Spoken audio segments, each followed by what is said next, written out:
All right, I've spent the last 3 days trying to make this little part right here, the safety spring.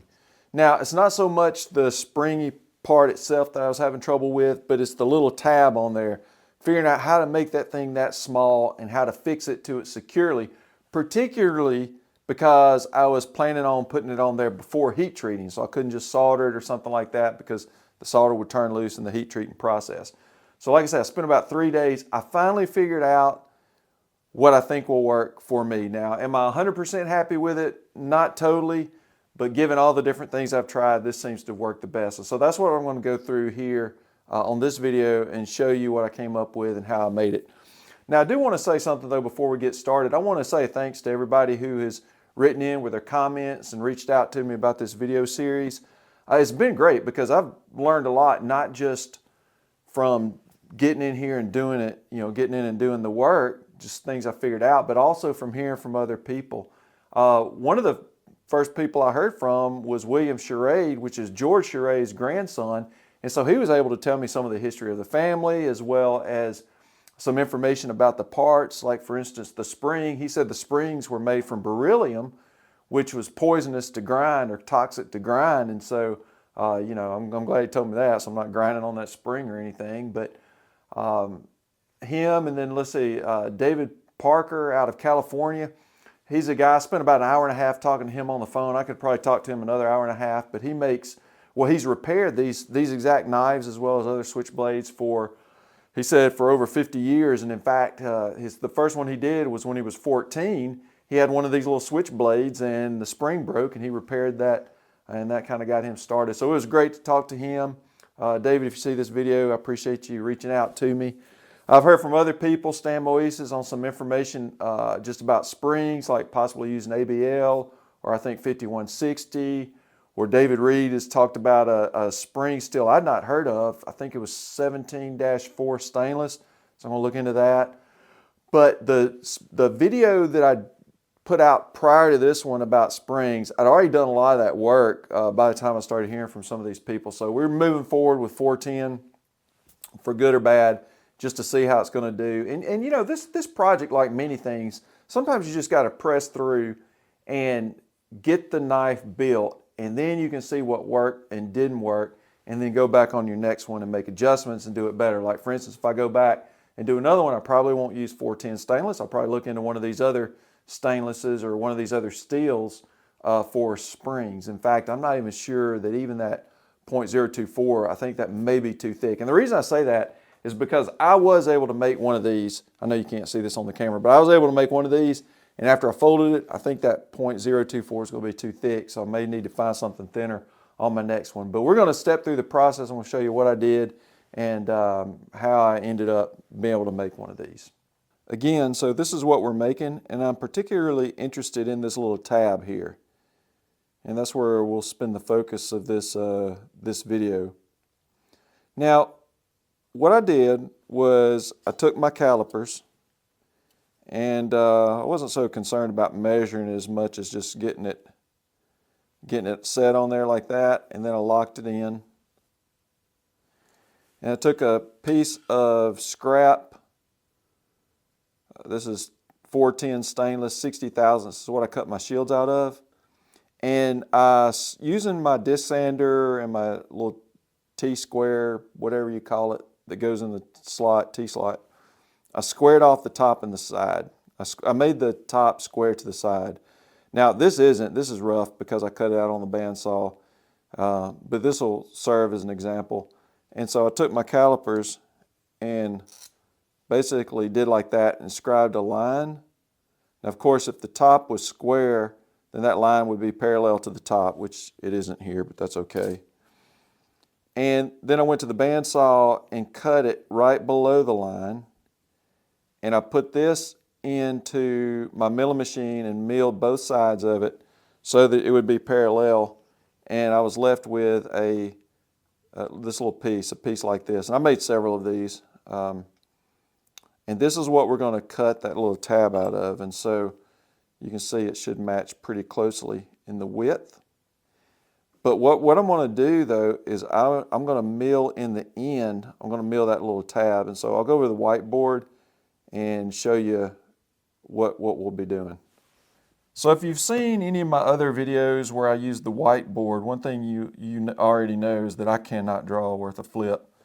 So hopefully I can draw at least a somewhat decent rectangle. Now, what we're looking at here is top-down view of that piece. So I'm not even going to try to 3D this thing, but anyway, this is top-down view. What I'm going to mill in here is, and keep in mind, this is 0.060 up and down. So this is pretty small anyway. What I'm going to be milling is a tab that proportionally is about like this right here. And that's going to be, that tab's going to stick out 0.045 inches. And that's what's going to go into that little slot, if you remember, in that slot from the last video in the safety spring. Hopefully you'll be able to see what we have going on here. Everything that we're working on is just going to be so tiny. I'm zoomed in as far as I can go with this camera and having the camera back far enough where I'm hopefully not getting in the way. But I've got my piece in here, and I don't know if you can see these little marks right here. These are just some marks that I made with a fine-tooth Sharpie as a reference point so that I could put different pieces in here and get them lined up once I get everything zeroed out on my DRO. It won't be exact, putting it in here and eyeballing it like that, but it'll be close enough for what we're doing here. But I've got this piece in, and so we're going to cut that little tab into the top. Now, this is a 1/8 inch carbide 4-fluted end mill with square shoulders, square bottom. And so this will give us nice shoulders when we come in there. I would prefer to use a 1/16 inch end mill, but I ended up breaking it, I think, the day before yesterday, and I ordered some more, and they're supposed to be in today. But this nice sharp 1/8 inch cutter will do as well. So I got these in, and I have this cutter exactly over the center in both my Y and X axis. So I have my DRO zeroed out. You won't be able to see the DRO, but what I'll be doing is I've already got it kind of pre-calculated just based on from trial and error, how far in the Y axis I need to move on each side of this piece and how far in the X axis I need to move with this piece in order to cut that tab in there. So let's do that. The first thing we're going to do is I'm going to power up my mill and get it up to speed, and we're going to go in here and just touch off and then come down a little bit and square this top off, and then we'll come down our 45 thousandths, and then I'll move out and make a pass going that way, then make a pass coming back in, and then on these sides to get this tab cut in here.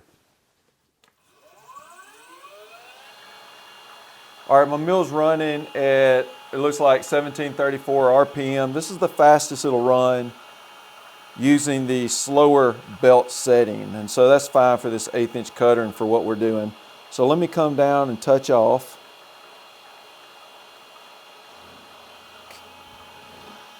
All right, I'm going to come down a couple more thousandths just to get me a clean top. All right, now I'm going to move out about 80 thousandths.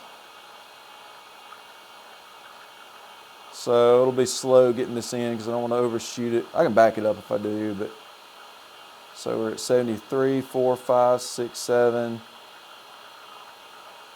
and 80 thousandths right there. So I'm going to make my pass. Well, first I need to come down, let me zero out my other DRO and come down 45 thousandths.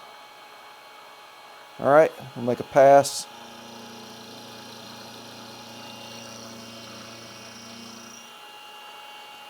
Now I'm going to come forward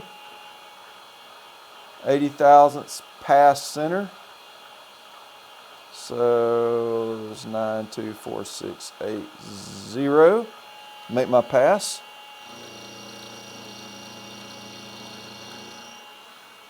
All right, now I need to cut my sides.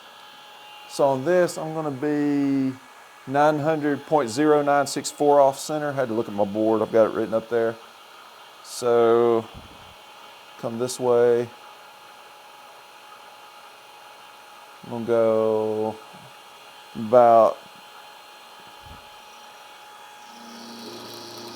make that cut and then come down the rest of the way, 0.0964. 0.97, 0.964. All right, I'll come to my other side, make an initial pass, maybe another one. All right, then I'm going to go to 0.0964. 0.96864 right there.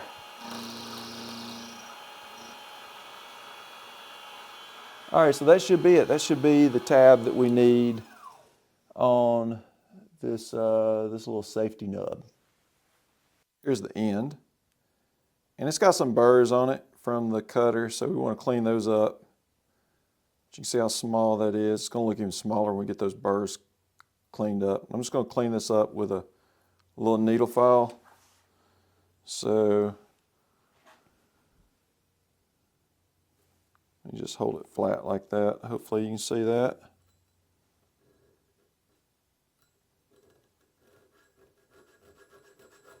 Just trying to get my needle file flat on there.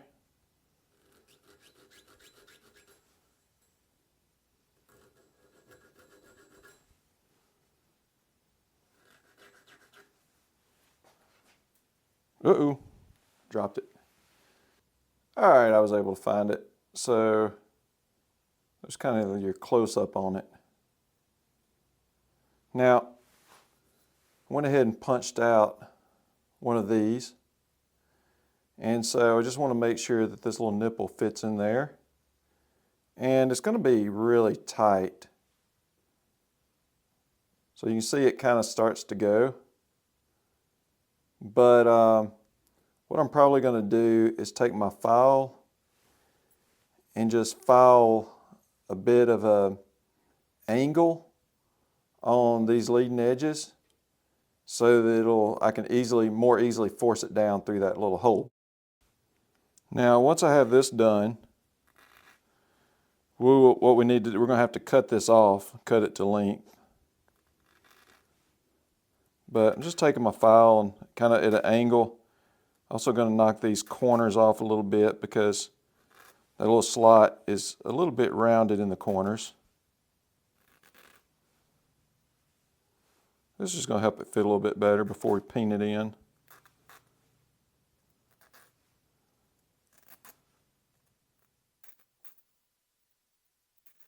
All right, so what kind of fit we have now.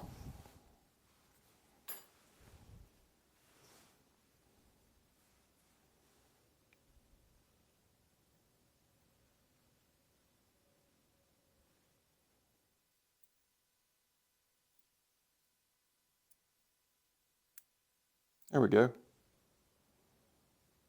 Popped right in. You can see where it's coming down past. That's what we'll be able to peen. So the next thing we need to do is we need to cut this off. So we'll go ahead and pull this out and we'll go over to my vise. I've got my piece in the vise with these aluminum jaws that I made just to keep from marring my part up. And to cut it off, I'm going to use this little mini hacksaw. And so I could probably do it on my bandsaw, but with a part that small, it's easier just to do it with a little hacksaw because you have more control. Before I get all the way through, I'll come in with my needle nose pliers and grab it, because the first one I did, when I went through, it went flying. So anyway, so we'll just cut through this. I'm just keeping my saw parallel to my vise jaws.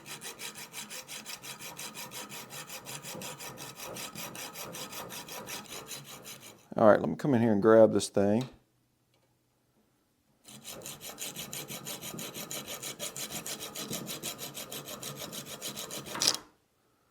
There we go.